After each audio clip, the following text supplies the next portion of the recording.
typically, if you see great brands, they've all come out of recessions, economic depressions, and tough situations. So my strong belief is if you survive this, not just survive, you can thrive through this and grow through this. Other side is always a full bloom and you can enjoy that. Wow, cheers to that. Tell us about Little Goodness. How did you start? What's the core idea behind starting this? So the core idea is very simple, Tanu, and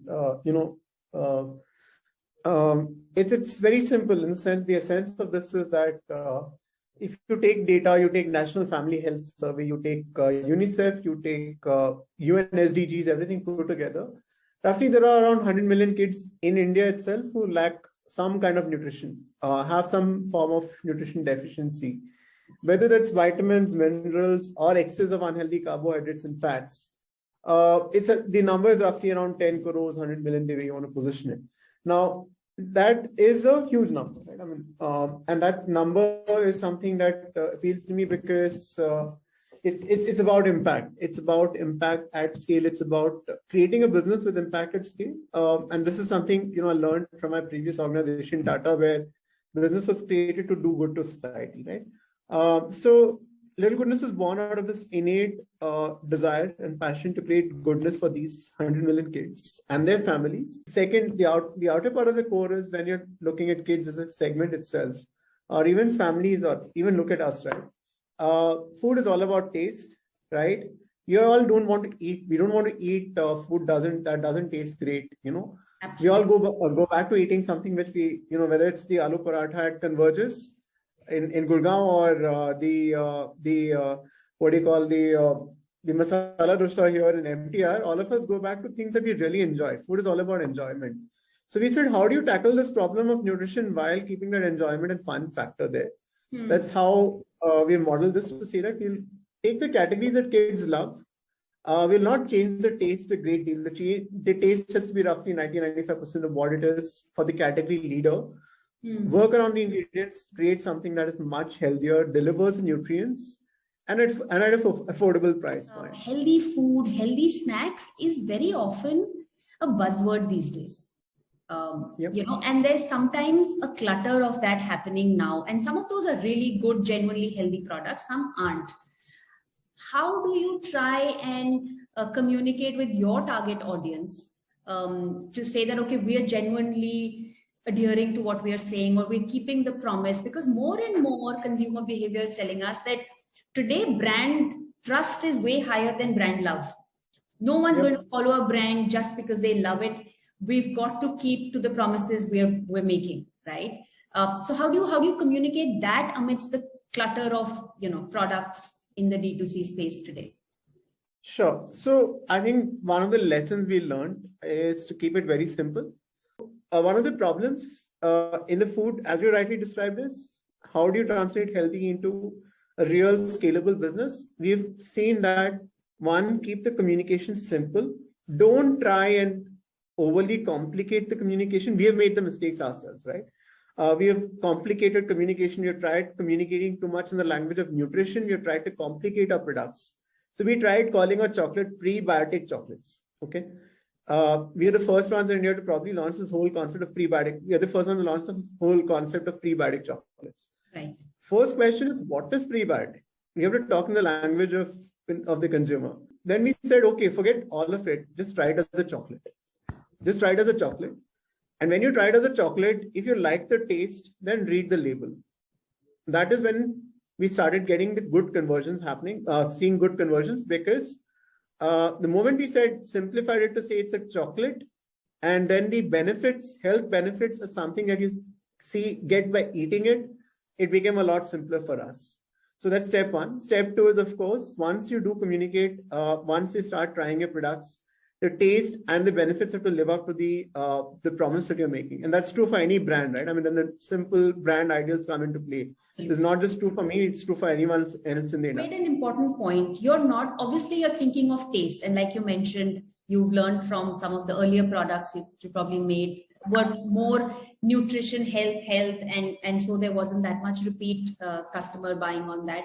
But you're also going into fortified, like, adding B12. It appears to me that you're that you almost pick a specific deficiency, for example, vitamin C or one particular micronutrient, and then build a product around that. Is that how you also think of it when you're creating these products? Or are you just seeing that this is the gap in the market? No one's doing this. Like the probiotic milkshake. The only milkshakes that we've been used to so far are either the full of sugar ones, the ones that come for kids that you can have on the go, or the hardcore gym enthusiasts, the one that they have, which are loaded with protein. This is sort of a new category, isn't it? So how do you think of those? Sure. Let me answer your first question. So when we think of a product, so we have a target nutrition profile that we use, and that is linked to the 100 million number that I talked to you about, which is what are the core deficiencies, micro and macro, that Indian kids and generally the Indian population have. And those deficiencies need to be tackled through our products. So if you see most of our products, at least 95% of our products, 90% of our products have multi-nutrition benefits. Okay. So if you take the chocolates, for example, the chocolates will have fiber, will have protein, and will also have lesser sugar. So it is again taking the box on lower carbohydrates, lower excess fat, less sugar, and high on fiber, high on vitamins and minerals, etc. So most of our products need to tick 3 out of the 5 deficiency or excess nutrition boxes before we bring it to the market. There are specific use cases where we actually identified deficiencies like vitamin B12, which is important for cognitive and neural function. Then you have vitamin D again, right? Where we identified that the existing product formats were not something that could be consumed on a regular way because of dietary issues or because of diet preferences itself. For example, vegan B12 is a major, vegetarian and vegan B12 specifically, is a major gap, right? And the other thing is, most people, what happens in the case of a B12 deficiency is most people prefer to reach a stage of significant deficiency, then they go for injections. Once the injection is done, again, there's a taper off, the B12 level falls, and then you again go for it. So what we realized is between the injection, there's a maintenance dose required, right? You need to maintain your levels. Yeah. And that is a major gap in the market, which is most people are promoting supplements. And supplements are meant to be supplements, which is take you from insufficiency or deficiency to sufficiency, but then your daily diet has to maintain your sufficiency, correct? Yeah. That is where we've noticed a major gap, and that is how the whole B12 jaggery product was launched, which is to say that a vegan source of B12 extracted from palm jaggery, a specific grade of palm jaggery grown in Tamil Nadu, can that be acting as your regular sachet? One sachet is equal to your daily dose of B12. Can it act as a maintenance dose or a maintenance intake between your 2 shots? But if you maintain it, anyways, you'll not require the next deficiency, next injection or next booster. So that is the reason we introduced this B12 product. Similarly for D3, right? If you see D3, you have 64,000 IU sachets, or you have the bigger doses which come in. So we said, why not make it a part of your daily diet, right? Which is where we have the 400 IU gummy that you guys sampled. Yeah. That is a daily dose. That is a recommended daily dose you should be taking. Any kid or any adult should be taking. Adults, it's slightly more. Kids, it's 100% dose, 100% intake. So we said, make it part of your daily habit so that you don't get into this force fitting your supplements into your diet. Just make it a daily dose of goodness. That's the essential concept. So what are the plans now for the next 4-5 years? Or 5 years is too much in these days. Let's talk 2 years. What's your plan for products? Like, what are the other things that are coming up that you're excited about that are launching? Sure. So I would say actually, I've learned over the period of COVID to kind of turn down my planning cycle. So when I was in Tata, we used to think 5 years, 3 years. Okay. Yeah. We've learned to think 3 months, 6 months, 9 months, 12 months. Yeah. So I'll just talk of the next 18 and 24 months, because that is where we are headed, right? Sure. The next 18 to 24 months are about, we already have 3 different categories which are very strong. We have chocolates, confectionery. We have savory snacks, which is the puffs that we have relaunched. And third is dairy as a category itself. And then we have gummies and other food additives, which food supplements, which we are calling natural food supplements. So each of these categories, we already have at least 3 units, SKUs each. Idea is to scale it to 5 SKUs each, stabilize at around 20 SKUs, and have category depth rather than going all out and going wide. Idea is to go deep, especially on elements of gut health and cognitive health. We want to go deeper and build scale in each one of these. I think there's enough and more potential, even with a lot of competition being there, for us to build a solid 200 to 500 crore business over the next 24 to 36 months if we focus on these categories itself and execute well. Talk about the business and everything, but how is it being a founder today, Harsha? Because apart from everything else that can possibly happen in the first few years of being an entrepreneur, COVID happened, and now we're talking about this winter that's coming as far as raising funds is concerned. How's it like being a founder in the space that you're in? Sure. So look, I think when I quit my job in 2019, the objective was very clear. And I said, I will take it in 3-year cycles. So this is the third year. I quit my job came out of my job in July 2019. So this is exactly 3 years. It's the 3-year point. I'd set a milestone, and my milestone was a very simple personal milestone, just for your knowledge. I said that, my daughter is going to go to school, and she's going to school now. So when at school, she has to go to school, I should have enough money in the bank to pay for her school fees out of my own money, out of my own pocket, right? And this without compromising my startup. My startup should have reached a certain scale where I should have attracted a certain degree of investment to grow the business to a certain level. So touching wood, actually, both milestones have been met, right? And I think it's a very important thing to take very simple milestones. We all have larger visions and all that stuff, right? Like you would have, right? We have a vision of touching 30 million kids and all that stuff.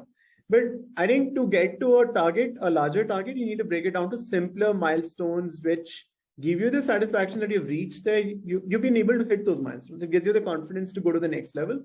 Yeah. So that was one of the personal goals, and one of the professional goals was that we should be in a position where we are not running short of money to scale this to 100 crores in the next 1.5 years, right? And that visibility is there. So in spite of all the so-called the funding winter, etc., that is there. Yeah, yes, and you know what? We've been through funding winters the last 2-3 years, right? Every time one COVID wave hit, people would say, please conserve cash, please conserve money. There's going to be a funding winter. So I think we've seen enough and more funding winters to not be swayed by sentiment necessarily. Of course, any business, and this is true for any business, unless your fundamentals are good, any funding winter would hit you. Yeah. And at a growth stage, there are certain fundamentals that any investor or anyone would look for. So as long as those fundamentals are they are directionally correct, I don't think you need to worry. So I think we are prepping ourselves. We are not prepping ourselves for a sprint. We are prepping. We've always prepped ourselves for a longer journey where I know that the real fuel in the tank sometimes is just being alive and being able to take advantage of tougher situations in life. And I think for me, the way I see funding winters or whatever you want to call it is, these are also situations to create fantastic brands, because typically if you see great brands, they've all come out of recessions, economic depressions, and tough situations. So my strong belief is if you survive this, not just survive, you can thrive through this and grow through this. Other side is always a full bloom and you can enjoy that. Wow, cheers to that. I was listening to an interview by one co-founder in the food tech space. He said, it's not about whether you win in all quarters, it's whether you win in a majority of the quarters. Even if that majority is 11 out of 20, that extra one quarter you've won, it gives you confidence that you're doing the right thing. So for us, I think I think it makes total sense, right? As an entrepreneur, every day you have your ups and downs. Yeah. It's about when you go to sleep and you wake up in the morning, whether you wake up with a smile. Multiple quarters in that, between sunrise and sunset, multiple quarters happen. Absolutely right. I think that's the fun of entrepreneurship, and this is what I think this is what I would never give up on. Somebody asked me whether 2 years from now, if things go well, if somebody buys you out, would you go back to a job? I said, I don't think I can, because it's so addictive. Yeah. But let's do the first thing first. Let's have someone interested enough for the acquisition. I mean, it's still a long way to go, right? I mean, we are all infants right now in our journey. 3 years is in human life is infant journey, in infant stage. Yeah, very interesting. Okay, I hope you're all set for the snappy answers now. I'm going to just read out these sentences to you, and if you can complete them with whatever comes to you first. Okay, so the first one is, I can't live without. I can't live without dessert. I would tell my younger self that I should have eaten healthier food. okay, the one mistake I'll never make. One mistake I'll never make. Okay. Tough one. One mistake I'll never make is hesitate to take decisions. And the one procrastinate on decisions. Procrastinate. Okay. The follow-up to that is, what's the one mistake I'll make again if needed? Experiment. Yeah, fabulous. It's not a mistake. I think it's part and parcel of what we do. It's actually the outcome that sort of determines if it's a mistake or not, isn't it? Yep. Yeah. All right. The last one is the person that you admire most. Anyone. Okay. I love Barack Obama a lot. Okay. I admire him. I watch his videos. Tempted to say Elon Musk, but not purely because he's a flavor of the season, because what he's doing is he's seeing the future and doing something very transformative. In India, lots of people to admire, right? I worked in Tata. So in the Tata system, I admire J.R.D. Tata a lot for the transformation. The reason I joined Tata is because I felt, if there's a business vehicle to transform India, it's Tata's, right? Yeah. That's fun. J.R.D. Tata I admire a lot. And I'm a crazy automobile fan, so I admire Senna, Schumacher, those kind of people. Okay. This was lovely. Thank you so much. Wish you all the best. I'm sure it'll be very exciting next few years. Absolutely, Tanu. All the best to you as well. Nice talking to you, and let's keep the conversation going. I'm sure lots of interesting things to talk about later as well. Yes, absolutely. Thank you. Thank you.